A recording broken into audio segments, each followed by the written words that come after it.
It's me, Capri. My mommy is the best. Super mom will be next. She helps mommy get their smiles back. To get those back. And they sparkle back. You wait for the show. Brush. Get ready for that super slippery. That super slap. Welcome to my Global Healing for the Soul podcast, sponsored by myself, Robin Stoltman, as I am America's #1 fertility and parenting mindset expert, a transformational resilience speaker, a coach and trainer for businesses and individuals. I'm also an author and a super mom of 11 biological children, having soon to be 8 C-sections in a row after overcoming infertility, using my fertility mindset program I created, with this being season number 6, episode number 26, where every week I feature different guests to help you and become the best version of yourself through different methods you may not have heard of or even thought of. So be sure to like, share, comment, and subscribe to Healing for the Soul podcast, and keep coming back for more. Now today, I have my guest, we'll go with Estefana. Estefana Johnson. Thank you. And she is a licensed clinical social worker, an experienced trauma therapist with over 2 decades of experience in mental health. She began her career in 2001 as a behavioral health technician, briefly stepping away in 2005 to teach in Japan. Her diverse background spans multiple roles and settings, including residential treatment for at-risk youth and medical social work, giving her a well-rounded perspective on mental health care. Thank you so much, Steph, for being here with our audience. Yeah, thank you for having me. It's awesome. Okay. Well, I'm excited that you're here. You've got quite the extensive background, which is awesome, especially because there isn't a whole lot of people trained specifically in trauma. Yeah, even those of us that are, there's so much. It's so overwhelming how much is out there about this is the way, no, this is the way, or use it that way, or we find a gadget that really impacts and is powerful in one setting, and then we want to apply it to everyone, and it's like a all sizes fit one approach. And honestly, that's kind of the part that I kind of got, sick of. We're way more complicated than just like using one intervention. True. I would agree with you on that one, because there's just so many different ways how to help somebody. And that's why I really like, even with my own self, with my own business and helping people, It's like you have to know different tools to fit the person. It's not a one size fits all. I wish it was, but at the same time. Yeah, especially when it comes to like mental health, it has to be unique to the individual, because there's so many factors that impact why we do what we do, how we do it, what we identify as a problem. It gets very complicated very quick, and we try to get shortcuts to explain the problem, and I think that's where the actual problem starts. That's where we get stuck.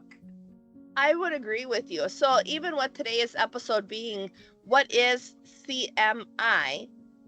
Does this have to do like why traditional therapy can feel or seem like it leaves trauma untouched? Yes. So critical memory integration was developed out of this desire to discover like the truth underneath about what's happening.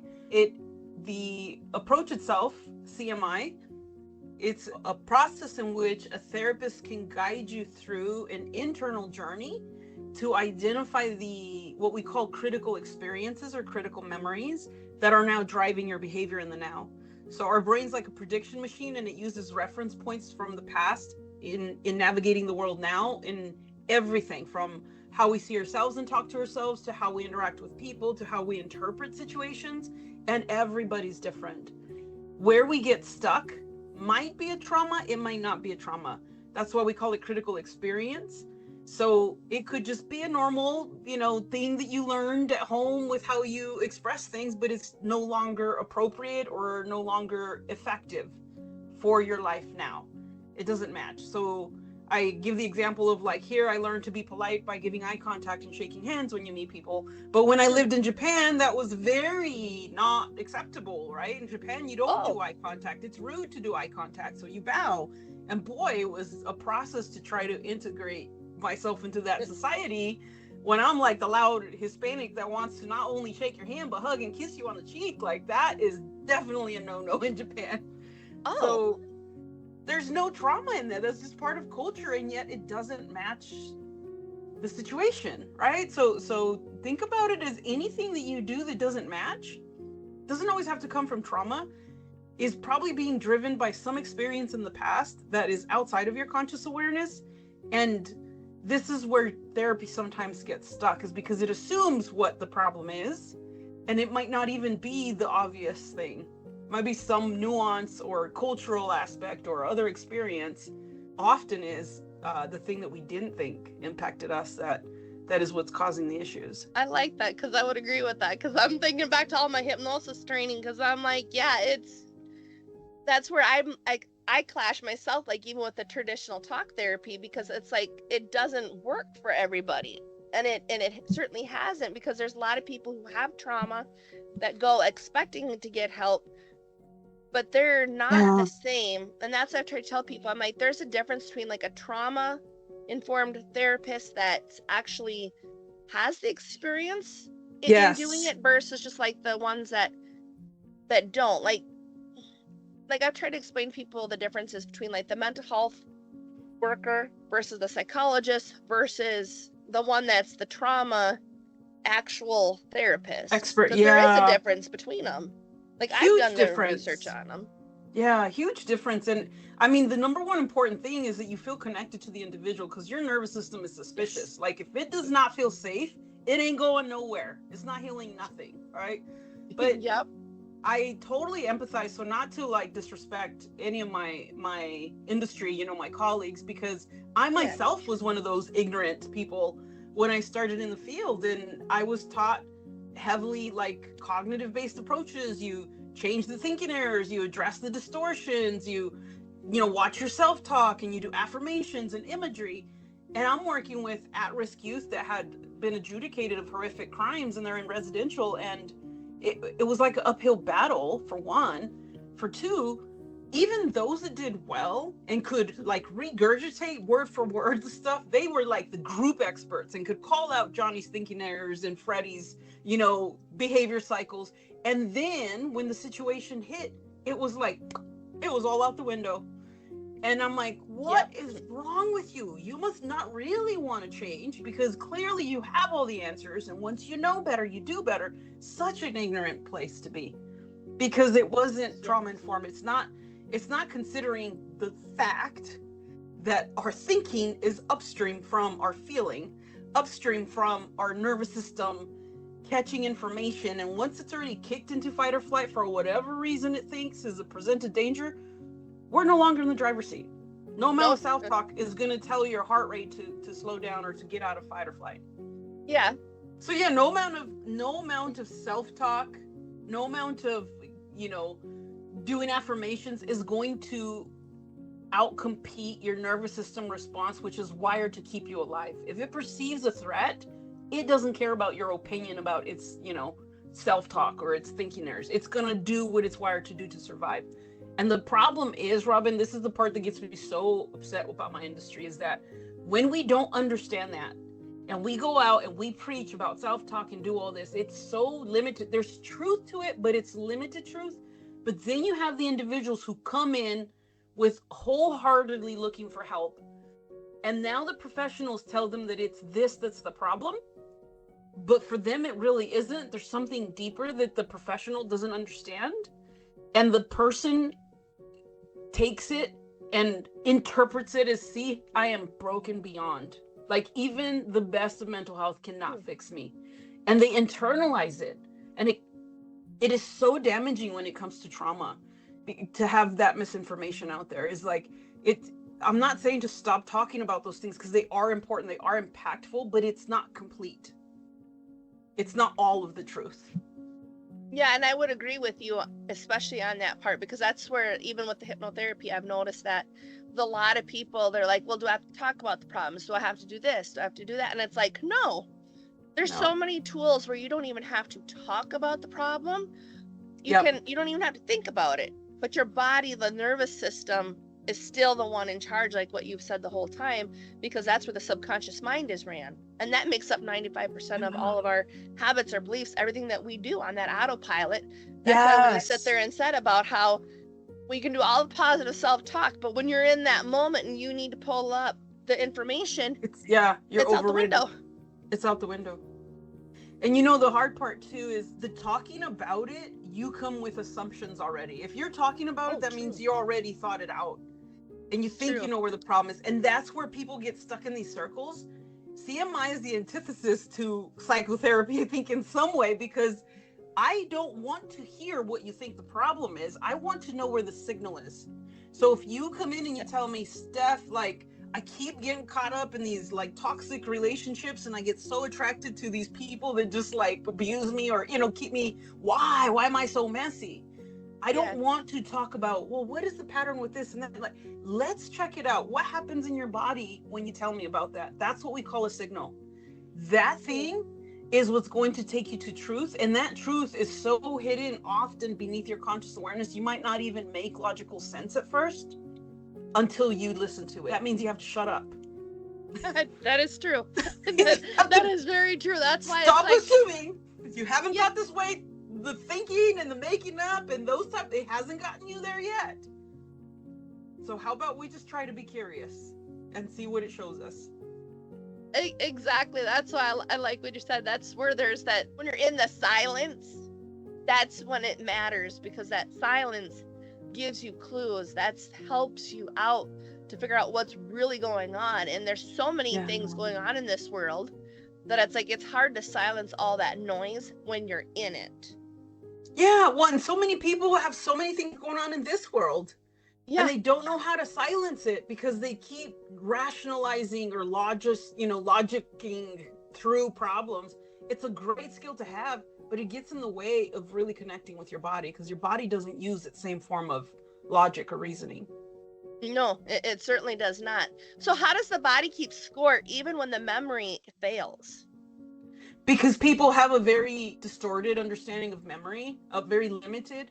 So when we think of memory, I think the average person thinks of memory like, oh, I can recall something that I did, or memory goes far beyond that.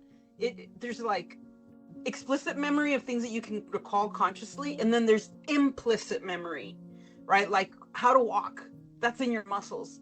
You don't remember learning how to walk, but you know how to walk. That means you learned it at some point. So where's that information stored? Where's the data coming from? True. Right? How to eat. I mean, do you remember? I mean, you have babies, so they don't even know where their mouth hole is, right? No, they don't. They're so messy. And it's how did you learn to just eat without having to look for your mouth hole? True. Right? That's a memory too, and you're doing it without thinking. You could, drive, eat a burrito, and talk at the same time. I won't do that here, but but you can, like, over time. So where is that information stored? So there's all kinds of types of memories, and then you add to that, like, even the intelligence of your body knowing to do something. And then there's epigenetics. You ever heard of epigenetics? Yes, I have. I DNA. love that. And then it's like, poof, how can you remember that? You didn't exist yet, but you did because your DNA was in your mother's belly. But how do you address that with psychotherapy? You can't. Yet it impacts your experience as a human being, your journey. So all of those things is like, first we need to really understand what memory is. And it's not this limited thing that you have been reduced to. And a lot of modalities have kind of been based off of this reductionist perspective of a memory is something that you actively recall. Not always. No, especially when it's the epigenetics part. That's the part that's very fascinating to me, because I know, like, a person can do past life regression, which I've trained in it, but it's also at the same time, it's kind of like when people, for hypnosis, for example, like one of the things that I've gotten asked is, well, can I help them find a memory that they can't remember on their own? And it's like, no ethical hypnotherapist or hypnotist will do that.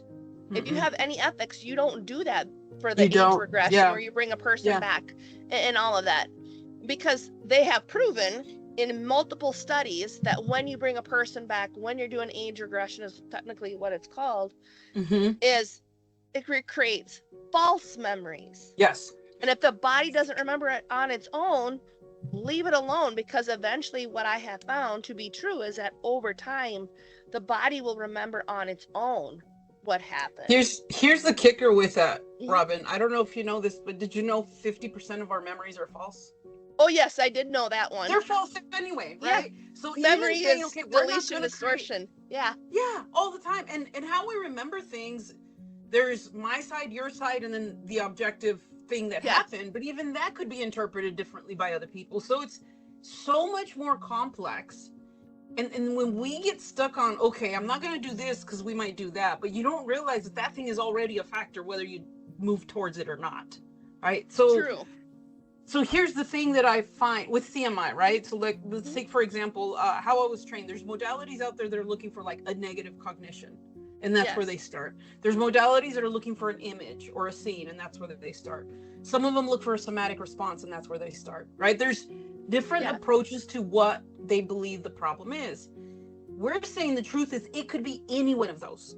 It Yep. could show up in any one of those. And everything from the image could be upstream from something that's subconscious. So if it was something that you experienced when you were a newborn, like abandonment, attachment wounds that we know impact people all the time, Yes, they do. you're not going to recall. You could be, oh yeah, I see myself 3 days old in the crib and mom just decided to leave for a few, like, unless someone told you about that, you might not recall it here, but your body's going to remember the abandonment, right? So that memory is stored somewhere.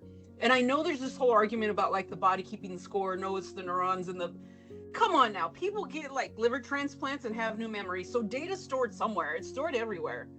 Yeah, it is. If you It's look at stored it in like the memory, cells. is it interpreted in the brain? Yeah, probably. That's a liver can't think for itself, but it's the interpretation of that data. So whether the memory is the interpretation or the data itself, regardless, is we need to get to the proper place to really address these issues. And we can't do that looking in a place that we already assumed it's at. Yeah, and that makes a lot of sense, everything that you've said, because I'm like, I'm right along with you, like in everything that I've learned, and I think it's very fascinating. That's where I'm like, I was excited for this episode, because I'm like, there's so many people that don't understand how their mind even works, or why they're not getting the results that they want to have. And that's why when I came across for your profile and what it is that you're doing, I'm like, this is amazing, because how many people need this message? And then like how CMI can help people actually rewire their trauma responses. Yeah. So the process itself is an internal journey, right? And clinicians, we start with clinicians training clinicians, because you have to know how to do this on yourself, because you're human too. And as humans, we interpret the world autobiographically. So I'm going to put my stuff on my clients if I don't, even subconsciously.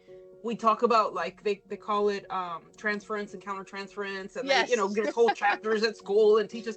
But what does it feel like? And are you even aware that that's happening? There's so much stuff that you're not even aware of that's happening from beneath the conscious awareness that impacts interactions. And when it's good and the other person is feeling heard, understood, it's like, yes, something connects. Yes. But when it doesn't, it's like, I learned this in a book, and they're like, something just does not. And that's where that conflict. Yeah, we call that misattunement. And I tell people, I might say something that comes from Steph, like, just feel free to tell me, like, yeah, that didn't hit right. Like, let me be curious about that. But if it falls right, it doesn't mean I know you and I read minds. It just means that there's truth within you that resonated with something that I said. That's a hint as to what your truth is. That is very true. And like that counter transference, I've experienced that before. And it's funny that you had mentioned that in the books, like in the books, they say like how it is, but they don't say like what the experience is, like what you'll feel. But you know it as soon as you hit it with that counter transference. You're like, nope, I don't want to take this client. This is a mistake. Like those feelings come up. You know what's worse though? The sneaky countertransference that you don't even know is there. That you think you're really helping and you think you have the answers, and there's things that you don't know that you don't know that you don't know.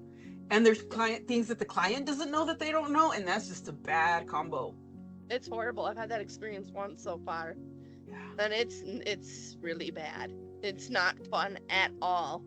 but it's kind of funny in a way because it's like, it's so sneaky and tricky. And then you're like, where is this coming from when you're done with this person? And it's like, it's coming from somewhere. Yeah. And it's like, I don't know, but it's like, you know, but you don't know.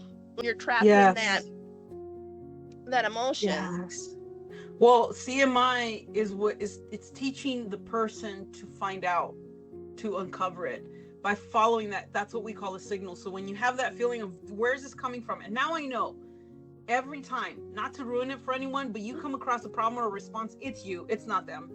Like it's you, because it's you that is interpreting the world. So even if, yeah, like Sally could be a total jerk and need some skills, but your response to Sally is about you. Right? Your desire for Sally to fix her stuff and get her life together so she doesn't make yours miserable, that's also about you. It could be righteous, you could be valid and all that, but it's still, you stay stuck in that loop because until Sally realizes that she needs to work on herself, you're going to be stuck in dealing with her and being upset about her being who she is. I agree with you. We're stuck in the loop. Yeah. And that's why at the same time, it's like when a person gets offended by another person, it's like what I've said before. That means that there's something in you that needs to be worked on. Yes. Because I've noticed that, like, for example, like people that get mad at another person when in business is a great example, unfortunately, about how so many people are scared that someone else is going to take their proprietary information as an example. And me, I'm like, who cares if they want my stuff? I've already had some of my stuff stolen. I'm just saying. Yeah. But at the same time, it's like, really? I could be mad, or I can say, you know what? I hope that it works for you because this didn't work for me, but you don't know that. But that's okay. You figure it out. If you had asked, for you, great. I'm like, happy. Yeah, probably. Don't take that one. That's kind of got some stuff in it that, well, okay, you got it. Yeah, but I'm like, that's why I gave that example, is because so many people stop themselves when they want to have a business because they're like, I want to hold on to it. But it's like, reality is someone probably already thought of it. Or if they've already thought of it, they just haven't done it. Or once they see your stuff, well, then they'll go and do what they need to. But it's like, why hold on to it? Because, well, and we call that constriction. Right? And it comes from fear, constriction. Yes. And you could constrict, but it also keeps you stuck. And you'll forever be stuck. Yeah, and that's not good for anybody. Well, you're not going to succeed. Because in order to succeed, you have to be open to success. You have to expand and keep expanding. So it's like, I learned this from actually one business guy that said, a lot of organizations used to put a lot of money into protecting their IP. They paid millions of dollars for lawyers to be, looking to see if anyone's trying to take their IP. And then they realized over time, it doesn't matter. They might save a few $100,000 here or there, but the best protector is be the first to put it out, be the loudest and the biggest, get a brand name like Kleenex or like, that people call it that instead of what it is, a tissue. And you're set. It don't matter that they copy you because your name is out there so they realized it was a waste of money to pay lawyers, and they benefit much more from taking that and turning it into like advertising and getting their name out there. Well, yeah, that's why I'm like, I'm of that mind of just, who cares? That's awesome too. Expansion. That's the state that you're in, is expansion, and that's how we grow. Yes, it definitely is. And so like a lot of us carry those hidden wounds. And like even in the conversation now, like as we're talking about, like for businesses even, how does that unprocessed trauma show up in everyday life? Because maybe a person's not aware of everything we just talked about, like for the business, like how people get scared. So how is that one way that the unprocessed trauma, if somebody is in business as an example, how would that show up for them so that they can be like, oh, hey, this I'm aware of? Oh, it absolutely affects your performance in the now. And let's look at that instead of just trauma. Let's think critical experience, right? We call it critical because it's an experience that somehow shaped how you view the world, what you believe about business, what you believe about success or whatever it is, or your value, your value. Someone else takes your stuff and now you're less valuable, or they took your value, or whatever it is. How it shows up all the time is the very fact that how your brain works is how you interpret what's happening right now. Your brain has to go back to what we call the library of experience and use your experience as the reference point. This is happening whether you're aware of it or not. But if there's an experience back there that was not what I call it fully digested, it's like a show that you watch and it leaves you on a cliffhanger, right? Oh, and yes. Your brain, so your brain, so let's say a lot of trauma, this is what happens with trauma, is that you're younger or you're smaller or you're more vulnerable and something terrible happens and you don't know how to navigate through it. It just breaks. Something inside you breaks, or you dissociate, or you're overwhelmed and you're moving on to the next thing that you never really get to process what happened. Well, it stays on the desk of your brain. It doesn't go anywhere.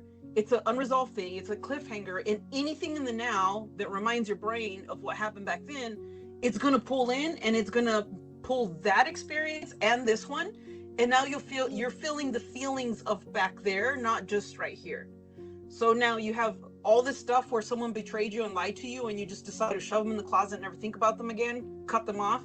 But now you have a 3-year-old who's, not very connected to reality, and they're lying, and all of a sudden all the feelings of the betrayal come up, and you're like, you will not be my ex, like the rage and the anger. It's just a child's brain, but your nervous system thinks that there's the threat right in front of you. The same thing with I really have this dream of a business, and remember when we failed and we never got past it? Remember 7th grade, that kid that watched us and laughed? And we don't even realize that experience is impacting our frozenness, inability to take action in the thing that we really want to pursue right now. Because that's how the brain works, is it takes that data. Does that mean you're screwed for life if you didn't have a perfect life? No. The answer is you have to move towards the very thing that you're trying to avoid. That's what's going to hold the key. You have to move towards it. I give the analogy of you ever been in bed and you see a shadow and you're like, oh my gosh, is that a doll? If it was a doll, I would lose it. I'd be over. But you could sit there, and the more you stay in the dark, you're not going to sleep. You're going to stay frozen, and you're not necessarily going to stay safe, because if it really is a psychopath, you're screwed anyway, right? Yes, that's true. So the first thing you got to do is turn the light on. Turn the light on and move towards that thing that's scaring you. Figure it out. You might find out it's just a coat hanger. You don't know what it is until you go look at it. But so many people try to avoid it and close their eyes and put some tape there and let's do some pretty self-talk and, deny that ever happened. And I'm going to tell myself, and I'll put more posties on my mirror, so that I feel better. And that thing is still there. Just because you put duct tape over it doesn't mean it's not there. So that's what I think about medication for a lot of the problems that people have. It's all you're doing is you're just covering it up. You're not kicking really the can down. Yeah. It's not really helping you, and that's why some of the hardest, well, I know for a fact, not some, the hardest work I have ever had to do personally has all been on myself. It's never once been any of the training, learning how to do what I do. It's literally taking the experiences of what I've gone through and then having to overcome them. And that has been the hardest, messiest work that I've ever done. And at the same time, I'm hoping that the other side will always be better. And it turns out that it always has been better. It always is, yeah. But the hardest part, that's the hardest part is, it's me, isn't it? Yep. Yeah, honey, it is. Dang it, I did it again. That's the hardest part. But if it's you and it's painful to see that realization, it also means that you have control. You have power over that. Yeah, and that's, like I said, that's where the blessing comes from the other side. And that's what I've told people. I'm like, does it feel good when you're in it? No, absolutely not. Does it feel good when all those memories are coming up and you're having to deal with them and you can't figure out why you've lost your mind 100 million times already? You feel like you're going crazy, like you're getting worse. Mm-hmm. But at the same time, it's like the other side is beautiful, because it's almost like with me doing my own work, is what I've noticed is when I've gone through it and I've done it, I don't have the memories of that thing anymore. They don't have to keep popping up. They No. get stored away in like the, you know, the lower, like the not active threats right now anymore. Yeah, and that's the amazing part, is that that's why I said, like, it no longer bothers. It's like you still have the memory because it's always going to be there, but Yeah, you it's can like, recall it if you want to. yeah, but it's like you don't need to recall it anymore. Like, you get to that point. So, like, and I was going to say too, I'm glad that you brought up about, like, for the 3-year-old, like, when a person remembers, because there's so many parents with teenagers, and I'm like, okay, even if when you've got a teenager, the teenager is acting out because that's a reflection of you, of how you treated them when they were kids. And, you know, not all the time either, because of, like, if they've got daycare, if they've got other things, you know, that factor into that. Yeah. But even at the same time, it's like the child's not there to tick you off. They're there to bring up that reflection of you, because even my 8-year-old with autism does that sometimes to me. He's brought up some of the stuff, and I'm like, oh, because I've done enough work, I'm like, he's bringing up what I need to work on, and I'm so thankful that he's done that. And I've even told him that, because I'm like, thank you, because now this is something I can work on. Yeah. But the average person that's never done the work would never understand that. Yeah. And being a therapist, I mean, you know, when my kids were little and I'm teaching classes on parenting, and I had endless patience for other people's kids. Endless. I mean, they were kids from jail, they committed hard crime. But then you put me at home with my little child, and I'm like, everything would come up, and I'm like, what is wrong with me? And then, like, the therapist side, you know, was like telling me, now, Steph, developmentally, and I want to punch her in the face. You know, it's like, it hits you all at once. Overwhelming. Yeah. Well, I appreciate it, because, yeah, that's, like I said, that's some of those things that come up, and you're just like, okay.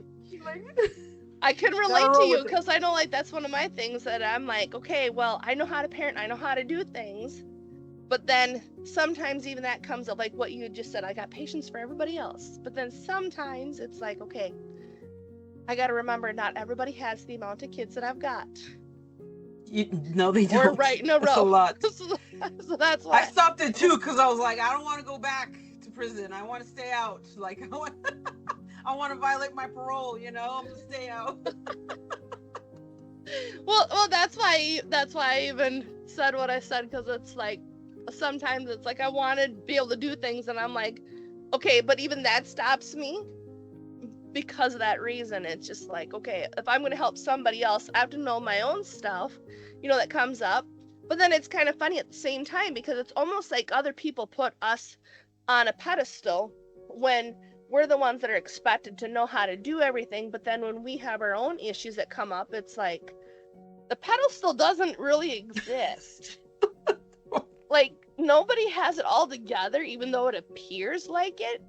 It's just, we're doing the best we can, but we can help somebody else with something we've already gone through. Like, I can gladly help people, like, in a lot of areas with kids, because I've got the experience of how do you do kids while having a business? How do you do these things? And it's like, for my own self, like I said, keeping in mind, not everybody has soon to be 8 living children total, all 10 and under. Not everybody has that. But here I am doing it, and it's like, just trying to help people through the things that I've already gone through, I can do. So that's why I'm like, I don't like that pedestal that people do put us on when we're in that therapy role, you know, for that reason. And I'm wondering, has that came up for you as well? Like, when people have done that, like, oh, well, you're high up here because, well, you should know all these things. But even with you being human, how would this CMI help uncover and break those cycles for those parents, and like even for ourselves who repeat what they were taught? So I think, I mean, first of all, I mean, anyone who knows me knows some days I don't even put my shirt on right, like it's backwards. I will, if there's like a goofy thing to do, I will do it. I just so imperfect, like just a mess, a hot mess. And you know, if I'm rushing in, I'm telling my clients, I'm like, let me get my life together, and then I'll help you with yours. Let me just sit for a second here and, like, you know, here's my earrings I forgot to put on this morning. Like, just, they already know. Like, you're signing up for human to human. That's what you're signing up for. Yes. I think this is why with CMI, we're not looking for anything outside of us. If you're putting someone on a pedestal, that means you're looking for a map outside of you, and you're going to crash. Because if I took the map of where you lived and tried to get home in my place with your map, it's not going to be accurate. The streets are different. No. Right? But we do that all the time. And it should be the skill set, right? So what skill did you use to navigate through your map? But we each have our own map, and the only place we can find that is within ourselves. We have to learn to look within. That means that you have to see yourself just as capable as every other human being and every other adult that is faking it out there, because we're all faking it, trust me. We're just pretending like we know what we're doing. So and we're hoping that nobody finds it out. turns out well. Like, yes, it's terrifying. I tell my kid that all the time. She's like, I don't want to be an adult. I'm like, it's the same thing with the kid, just higher stakes, you know? You True. just pretend you know what you're doing and you keep going. And it's like, oh good, my kids are still alive. I'm winning today. And I didn't kill anybody today, so we're doing better. Yeah. Nobody lost an extremity. I think we're good. Yeah. Nobody went to jail. Nobody got hurt. We're doing good. That's why. Yes, it's definitely a parenting win. That's why I'm like, I like this conversation that we're having, because it's like so many people don't understand that it's like we're all human trying to figure out our own selves. So why compare ourselves to anybody else? It makes no sense. That's why I'm like, if somebody wants to take my stuff, which I've had taken, it's like, okay, great. You appreciate so much what I did. I'm hoping it works for you. Even if it's worked for me or hasn't. You're like, I'm flattered. I thought that was trash, but okay. Well, yeah, exactly. That's why I'm like, just take it as it is, in the same sense, because it's like, well, that's okay. I'm like, we're here to help each other. Really what it should be. Instead of the comparison thing and the whole, I'm trying to remember that imposter syndrome. I hate when people sit there and say like the imposter syndrome. I'm like, one, it does not exist. You're making it up. It's a figment. You're making it up. You decided to put these unrealistic expectations that you can fail at. It's like, I tell people with anxiety when they come in, I'm like, anxiety is just like, you suck at fantasizing. You just be making up stuff in your head and you go for the worst thing. So let's work on improving your fantasies. Like, if you're going to make stuff up that's not going to happen, can't we just pick something better? Like, just... Well, yeah. That's where that 90% of what you worry about doesn't even happen. It doesn't. But also understanding why you're worrying, like, what is your history and why is your brain persistent on going in that direction? Probably because there's some experience from the past that you have not integrated. You haven't connected. You haven't brought in, and the brain hasn't made the connections where it knows that this thing is no longer happening right now. I'm no longer that 5-year-old. I'm no longer that 10-year-old. I am now an adult, a grown woman that can move out of a toxic situation, that can choose to not engage with somebody that is not healthy for me. That is true. That's the updating. Yeah, and that's where updating that the map is not the territory, like what Richard Bandler has said for the NLP. And that's where I'm like, okay, that explains a lot, because it's like how a person's map, like you said earlier, is different from one person to the next. But even understanding that, like I've heard it before, like in our hypnosis classes, that everything that, it doesn't matter what it is, everything is a positive intention for that person. Even a person that commits a crime, it's still a positive intention to that person. There's a benefit of what they've gone through. Yeah, it makes sense in the context. Yes, and like the secondary gain that people have, like for example, when somebody's got anxiety, as an example, I've helped people through it. I know that it's easy. It's 5 sessions, person's done. They don't need medicines, all that stuff. But even at that, it's like you got to look at the secondary gain. What's the benefit that the person has by staying in that anxiety? Who's helping them? What are they getting out of it that they're working on avoiding? Because some of those things aren't talked about. So I think it would be the adaptive, in a CMI context, we would call it the adaptive response, right? Because it's like, secondary gain to me feels like you're getting something out of it, but it's like, well, you learned to be that way for a reason. Yes, you adapted. You had to learn it. Yes, it made sense at some point to do that, and it's serving you something. It's serving a purpose. Just maybe, like, if you lived in Alaska and you have thick jackets for winter and all these like snow boots and stuff, it keeps you alive. But honey, you move to Arizona, you're going to die of heat stroke if that's what you're wearing in July. So it's not, it's that you need to update your wardrobe. You need to update your responses. You need to let your nervous system know, hey, we're not in Alaska anymore. So we don't have to use those type of tools anymore. We're not 5 anymore. We're grown now, so we don't have to use that people pleasing anymore. It's not going to kill us to say no and stand up for ourselves. You know, all of those things, they're adaptive responses. Yes, they very much are. So can you share an example of breaking free from becoming like your own parents? Oh, so many. I mean, I have my own personal experiences too, but you know, the biggest thing is our parents serve the role of the initial pattern holders. Like we all have like the blueprint for attachment, right? But our parents are the ones that kind of help build that the way it's built up. And when we think that we need to get our parents to recognize and acknowledge us, that's still coming from a child perspective. Like we need that as a kid because we don't have any other reference point.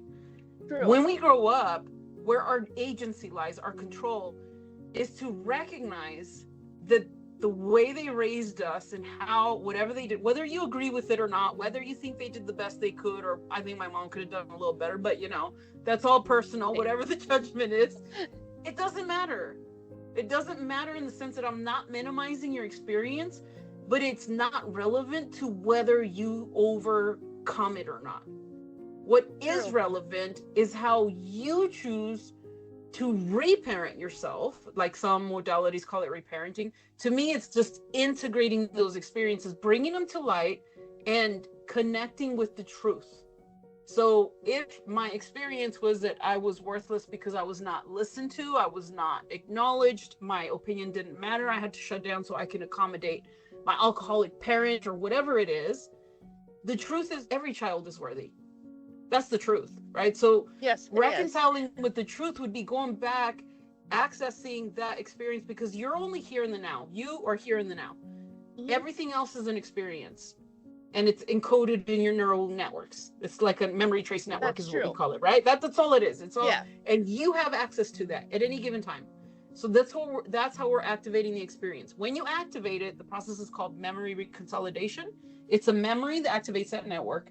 When it's activated, you have the power to change how it's stored. Remember we were talking about how memory? Yes.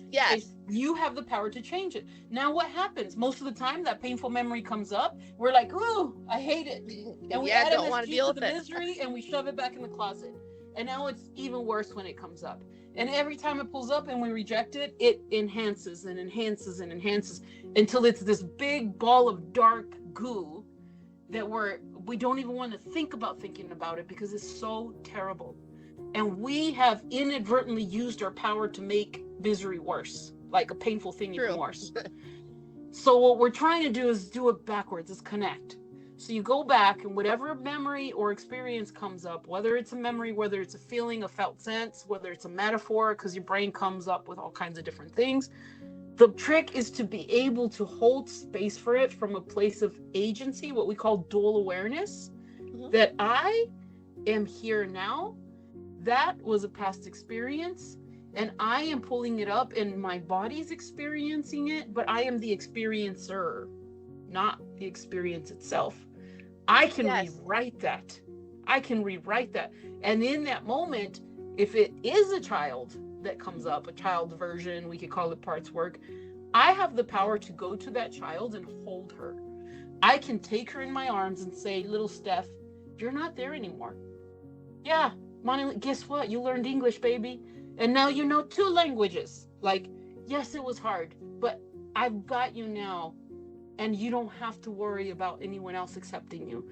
And that activates another aspect. And now both of those connect. And it turns into something better, bigger, more powerful. That's what we talk about integration. You have the power to do that. We're teaching people how to do that. We're guiding them through the process. I love that because I also was thinking of timeline therapy. as you were talking, like we're floating above the timeline going back to before it happened, but then at the same time, I was also thinking of, I know there was the parts, there's timeline, and then healing the inner child. So that's essentially what you're doing. All of those are doing parts of it, right? All of them are doing parts. That's why I said there's so many moving parts to it. So in the root of like what everything is, of everything we've talked about, what is CMI and how can it help somebody? So CMI is the modality, the process of helping a person go internally and find the root cause of their current responses. Often come from outdated like data, right? Either adaptive responses or unprocessed memories, underdeveloped skills, like what we call capacities. There's a whole variety of things that could contribute to it, but we are going to stay in the curious state with the client. So, because at the end, we're both surprised where it came from, right? But we teach them to follow what we call the signals. So we see these like symptoms as really adaptive responses that would make sense in context. They're not making sense now. You know, like your over response to your 3-year-old line, it's a little extra. So what does that tell me? Logically, you know it's a little extra because you came to me because you were ashamed of how you responded. So that's a signal. Your tendency to continue staying in the same cycles of relationships or whatever, that's a signal. If you're saying, Steph, I really want to open up this business and I'm terrified, but I know I've looked at the numbers and I think I could do it safely, there's a signal. All of these things that there's something within you that is telling you this is not who we are, or now something is blocking us from doing what we really want to do, or we're getting stuck in these patterns or themes or whatever it is. All of those is coming from a place within you, not me, within you, that's letting you know there's a better way for you. I can't give you the answers. I don't have the map to you. I've never been you. I've only been me. True.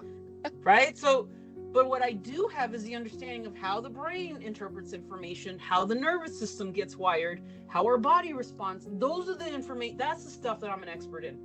And that allows me to help you know how to navigate through this process. I also know that when you get to a very uncomfortable spot and you want to withdraw and pop out, I'm like, keep going. Let's go. Keep going. You're almost there. Get to the other. Yep. Dark. Huh? Terrifying. Yep. Yeah. You're going the right way. Keep going. Keep going. And what I serve is the role is like the guide, that anchor point on the outside.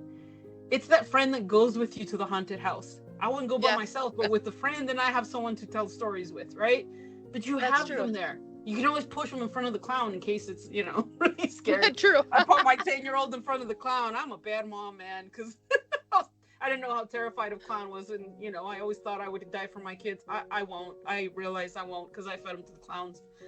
Just popped them right in front. But it's, once we connect to that, and that's our role as therapists, is we're walking you through it, we're holding the space, and when you get to the other side, you discover something about yourself. You don't even have to share with us what the journey was like. Most people do, but you don't have to. But you know what? That experience can't be undone, because all of a sudden you become aware of your power. It's like when you go to a magic show. You ever remember? Did you ever learn how like they do the cutting women in half? Yes, like yes. Right before I was like, oh my gosh, it's so stressful, and it brought up all these feelings. And then once you see it, you can't unsee it. Yeah, kind of like. So now you go to a magic show and you're like, oh, that thing again. It's kind of boring now. I can never regenerate the amount of excitement I had before I knew the truth. Now this is what this does. Now I was thinking the first time I saw a stage hypnosis show, because people think like the hypnosis that they're making somebody do something. You can't make somebody do something in hypnosis or outer awakened life. Like, you can't do that. It's impossible. But I'm thinking about like that very first time, I'm like, it was so cool. And then I realized how the stage shows work and how you gotta have a certain type of personality to do it and all the other things. And I was like, oh, well, this is kind of no fun. It took me because you can't unsee it. Yeah. So I totally get it. So I like that this is like what you're doing is like what you said, like you're helping the person, like they're becoming aware of it at the same time. And then once they've undone what's been done, they're like, oh, well, I can recognize this. Giving them back their they power. experience it differently. So we call it re-experiencing, right? From a different Yes. angle. And what that does is it wires the way your brain stores it differently. And it's different from desensitizing. Desensitizing is you hit it until it doesn't hurt no more. Like you just, True. you know, you numb it out or you shut off the signal. It's like signal's going off. Let me put some duct tape over my, you know, my car, the dashboard, and now it doesn't bother me no more. This is getting to the root of the problem. Why is it even signaling? You know, here's the hard part, Robin, to be honest with you, because I always look at modalities as like, what are the benefits and what are the potential risks? The potential risk is you might not like the answer. So a lot of people want the world to change for them. You offend me, what you do offends me, and I need this to change so that I'm not offended. And yeah, there's too we much of so that. do like that whole cancel culture, you know? And if we go into CMI, you might not realize that you are interpreting situations in a way that is causing that feeling of offense within you. And that's hard. It's hard because if we have to reconcile the truth of this, then it also changes how we see all that we've done throughout our past. And it's like, sometimes it's a little overwhelming, but I promise you it's worth it. Yeah, it definitely is. And I'm glad you brought up the cancel culture that people are into. And I'm like, that's not helping anybody. You're not looking back at how things were handled back in the 60s, the 70s. You're not looking at how things have changed. You're looking at it as, well, we shouldn't have done this. And that's why when Disney put some of the stuff on there, like they put it on they put it on the corner of the screen. That's all I remember. But they would put those warnings about different things now over this cancel culture deal. But it's like, people, if you don't get the context of it, maybe you should go look it up. Go Google it. Or everybody's new ChatGPT thing. Go do that. Go figure out the history of it. Yes. Because if you look at the general history of every Disney movie that came out originally, they were based on a lot of bad things. And the context of it, and like even Beauty and the Beast part, that came from people who were in circus shows that were shown off as freaks because they had hair all over. And you go look at those things, that people studied the history, instead of assuming right away, they would stop a lot of the stuff and be like, oh, now I can understand why things were done the way that they have been done. Yeah.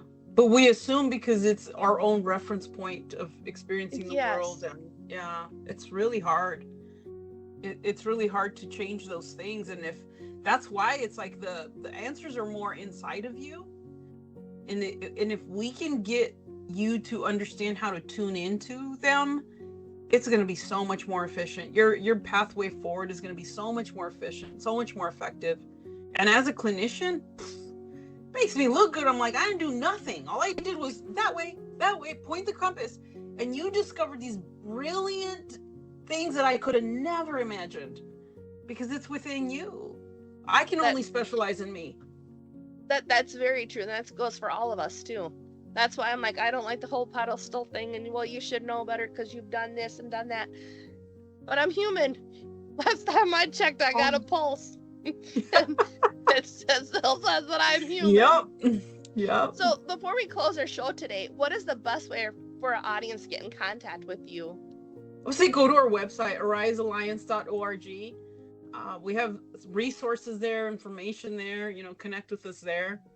Yeah, probably that. And any clinicians that let them know about this approach. I think that it's definitely a high demand, and there's only so many of us that can do it so far. We're training people right now, or trying to get more clinicians trained, but more of them need to hear about it. So, well, that helps, because I think if a lot of people knew more tools on how to help somebody more effectively, I think that would help out the most. And I seriously do think that, because it's like, even people that get scared about hypnosis, I'm like, have you heard of meditation, guided imagery, peak performance? They got a whole bunch of the names for it, but it's like, pick what works for you. Yes. Like you said, the clinician makes a difference in that. And I've even found that like myself with certain people. I'm like, certain things work, some things don't.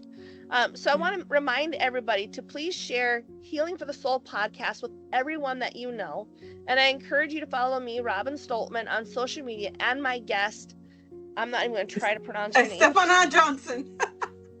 Thank you. Yeah. So do you still want everybody to find Alliance or Arise Alliance? Yeah, AriseAlliance.org. I believe we have like a YouTube channel, LinkedIn, Instagram, Facebook, but look up AriseAlliance.org. Awesome. So I want to thank everyone for your time and your energy while listening to today's episode of Healing for the Soul podcast. That's all for now, folks. Thanks for listening. Thank you for fun. Tap that follow button. Subscribe. Quack, quack.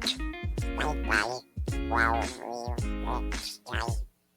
Now you got it.